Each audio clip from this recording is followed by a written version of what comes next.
யோவேல் 2வது அதிகாரம் அதனுடைய 26வது வசனம். யோவேல் 2:26. நீங்கள் சம்பூரணமாய் சாப்பிட்டு திருப்தி அடைந்து உங்களை அதிசயமாய் நடத்தி வந்த உங்கள் தேவனாகிய கர்த்தருடைய நாமத்தை துதிப்பீர்கள். என் ஜனங்கள் ஒருபோதும் வெட்கப்பட்டு போவதில்லை. இந்த வசனம் என்ன சொல்லுதுன்னா, நீங்கள்னா நாம, எனக்கு இந்த இடத்துல வந்திருக்கிற நாம சம்பூரணமாய், சம்பூர்ணம் தெரியும் இல்லையா, ஒரு திருப்தி, ஒரு நிறைவு, ஒரு பூரணம், பூரணத்தை விட ஒரு படி மேல சம்பூரணம்.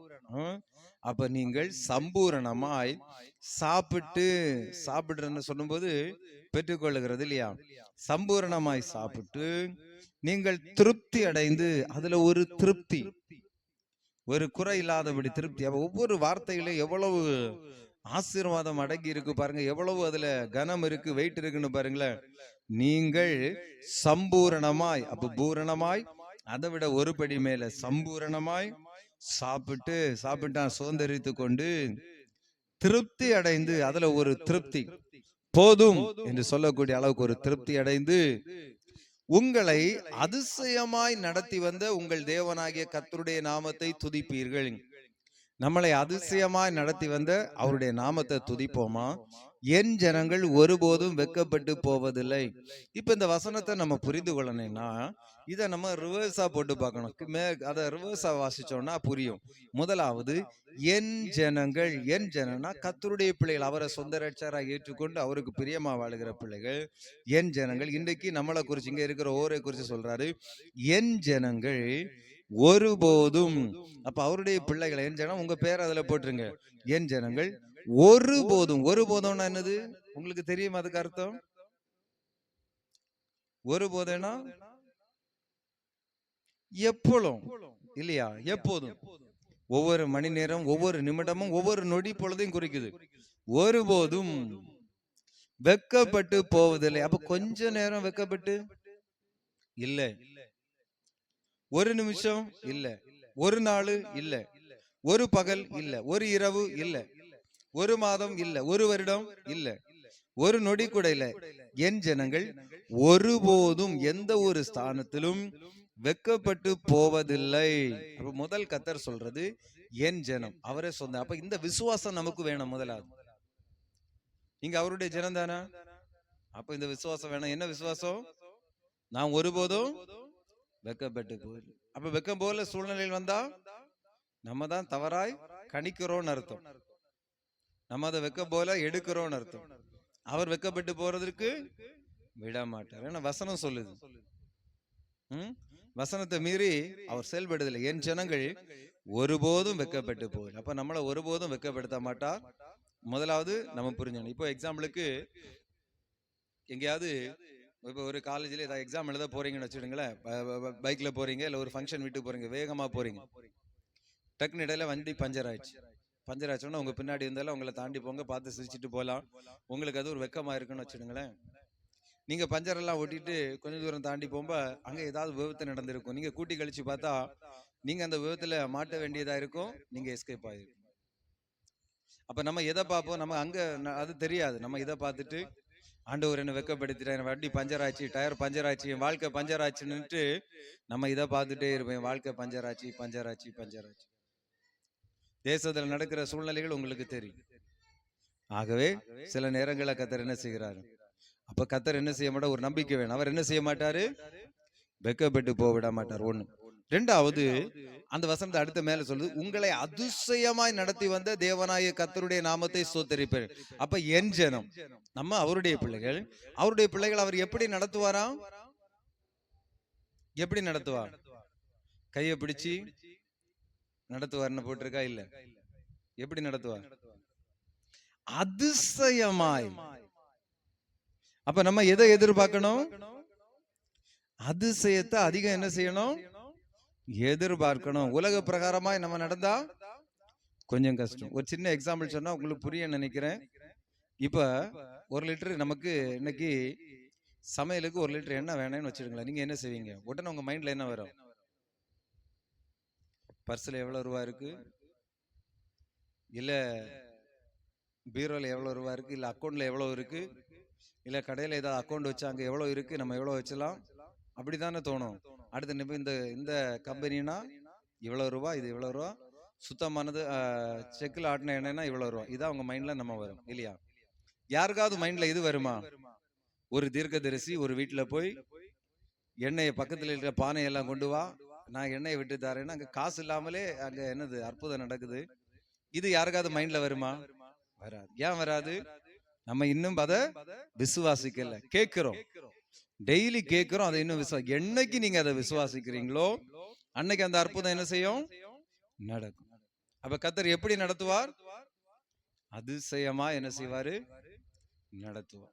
அப்ப நம்ம என்ன செய்யணும்? அதிசயத்தை கொஞ்சம் விரும்பணும், அதிசயத்தை குறிச்சு கொஞ்சம் ஸ்டடி பண்ணணும், அதிசயத்தை குறிச்சு கொஞ்சம் பேசணும், அதிசயத்தை கர்த்தரிடத்துல கேட்கணும், ஆண்டவரிடத்துல ஜெபம் பண்ணிட்டு நம்ம அதிசயத்துக்கு புறம்பான காரியத்தையே மனதில் வச்சிருந்தா அற்புதம் நம்ம நினைக்கிறோம் நான் விசுவாசிக்கிறேன் விசுவாசிக்கிறேன் விசுவாசிக்கிறேன், இல்ல, அது விசுவாசம் இல்ல.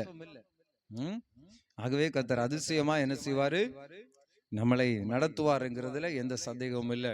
அப்ப கொஞ்சமாவது என்ன செய்யணும்? இந்த எண்ணம் நமக்கு வேணும். கர்த்தர் நம்ம அதிசயமா தான் என்ன செய்வாரு? நடத்தும். அப்ப நம்ம யாரு? அவருடைய ஜனம். இரண்டாவது என்னது? நம்மள அவர் அதிசயமா நடத்துவார்.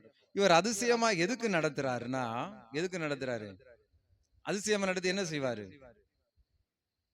அதுக்கு முன்னாடி வரணும், நீங்கள் சம்பூர்ணமாய் சாப்பிட்டு திருப்தி அடைந்து நமக்கு சம்பூரணத்தை தரும்படி.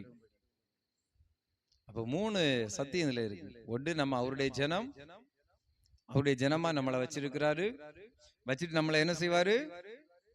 நடத்துவாரு. இல்ல, அதிசயமாய் நடத்துவாரு. எதுக்கு அதிசயமா நடத்தி எங்க கொண்டு போவாரு? சம்பூரணம். இப்ப புரிஞ்சுதா? இந்த விசுவாசம் நமக்கு வேணும். இதை விட்டுட்டு நம்ம பழையது போல கூட்டி கழிச்சு கணக்கு பார்த்துட்டு இருந்தோம்னா கஷ்டம். அது பார்க்க கூடாதுல, பார்க்கணும். ஆனாலும் இந்த விசுவாசம் உங்களுக்குள்ள வைக்கப்படணும், இந்த விசுவாசம் வரணும். இது கஷ்டம்தான், இடுக்கமான வாசம். இது வர்றதுக்கு கொஞ்சம் கஷ்டம் தான், இது போராட்டம் தான், இது யுத்தம். இதான் யுத்தம். ஆவிக்குரிய யுத்தம்னா இதுதான். இத மைண்ட்ல கொண்டு வச்சு இத விசுவாசித்து இத பெற்றுக்கொள்ளுகிறதுங்கிறது யுத்தம். உலக பிரகாரமாய் போய் பெற்றுக்கொள்ளுகிற அது யுத்தம் கிடையாது, அது ஓரளவு போயிடும். இதுதான் பாடு, இதுதான் யுத்தம். அப்ப அவர் நம்மளை சொந்த ரட்சகர், அவர் நம்மளை தம்முடைய ஜனமாய் ஏற்றுக்கொள்ளுகிறார், அதிசயமாய் நடத்துகிறார், சம்பூரணம் அடைய செய்கிறார். அப்ப யாருக்கெல்லாம் இந்த ஆசீர்வாதம் வேணும்? எழுப்பி நில்லுங்க, ஜெபம் பண்ணுவோம். இன்னைக்குல இருந்து அதிசயமா நடத்துவார். இன்னைக்கு அவர் நடத்திட்டு தான் இருக்கிறாரு. நீங்க விசுவாசிங்க, அவர் அற்புதம் செய்யட்டும். எப்படியோ நீங்க சம்பூர்ணம் அடைஞ்சா போதும். தகப்பனே, நீங்க சொன்ன காரியத்தை உம்முடைய பிள்ளைகளுக்கு சொல்லி இருக்கிறேன். முதலாவது, நாங்கள் உம்முடைய ஜனம், நீர் எங்களுடைய தேவனாய் இருக்கிறீர்.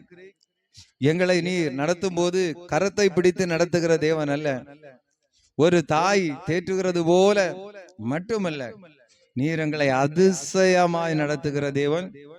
எதுக்கு நீர் எங்களை அதிசயமாய் நடத்துகிறீர்? நாங்கள் சம்பூரணம் அடைவதற்கு. இன்றைக்கு சம்பூரணத்தை கண்டடைகிறான். இப்படியே எங்களை நடத்தும், அதிசயமாய் நடத்தும். சபையின் குடும்பங்கள் அதிசயமாய் நடத்தும். ஒவ்வொரு ஆத்துமாக்களையும் அதிசயமாய் நடத்தும். சபையை அதிசயமாய் நடத்தும். ஊழியத்தை அதிசயமாய் நடத்தும். ஜெபிக்கிற, கொடுக்கிற, உழைக்கிற ஜனங்களை அதிசயமாய் நடத்தும். நாட்டப்பட்ட ஜனங்களை அதிசயமாய் நடத்தும். வேரூன்றி நிற்கிற ஜனங்களை அதிசயமாய் நடத்தும். கர்த்தர் என்றாலே அதிசயம். என் ஜனங்கள் ஒருபோதும் வெட்கப்பட்டு போவதில்லை. ஏன்? நான் அவர்களை அதிசயமாய் நடத்தி அவர்களை சம்பூரணம் அடைய செய்வேன். இப்பொழுது எங்களை அதிசயமாய் நடத்தி சம்பூரணம் அடைய செய்யுங்க. இயேசுவின் நாமத்தினாலே அதிசயம் நடப்பதாக. இயேசுவின் நாமத்தினாலே அதிசயம் நடப்பதாக. இயேசுவின் நாமத்தினாலே அதிசயம் நடப்பதாக. அதிசயங்கள் செய்கிறவர் நம் அருகில் இருக்கிறார்.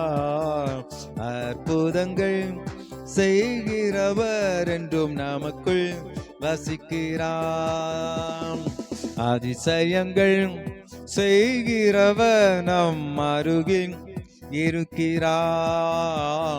அற்புதங்கள் செய்கிறவர் என்றும் நமக்குள் வசிக்கிறார். தண்ணீரை இரத்தமாய் மாற்றினார் அதிசயம். தண்ணீரை இரத்தமாய் மாற்றினார் அதிசயம். வெறும் தண்ணீரை திராட்சரசமாய் மாற்றினார் அதிசயம். வெறும் தண்ணீரை திராட்சரசமாய் மாற்றினார் அதிசயம். அதிசயங்கள் செய்கிறவர் நம் அருகில் இருக்கிறார். அற்புதங்கள் செய்கிறவர் என்றும் நமக்குள் வசிக்கிறார். அதிசயங்கள் செய்கிறவர் நம் அருகில் இருக்கிறார். அற்புதங்கள் செய்கிறவர் என்றும் நமக்கும் வசிக்கிறான். நன்றி தகப்பனே, நீர் அதிசயங்களை செய்துவிட்டதற்காய் ஸ்தோத்திரம். ஒவ்வொருடைய வாழ்க்கையிலும் ஒவ்வொரு குடும்பத்திலும்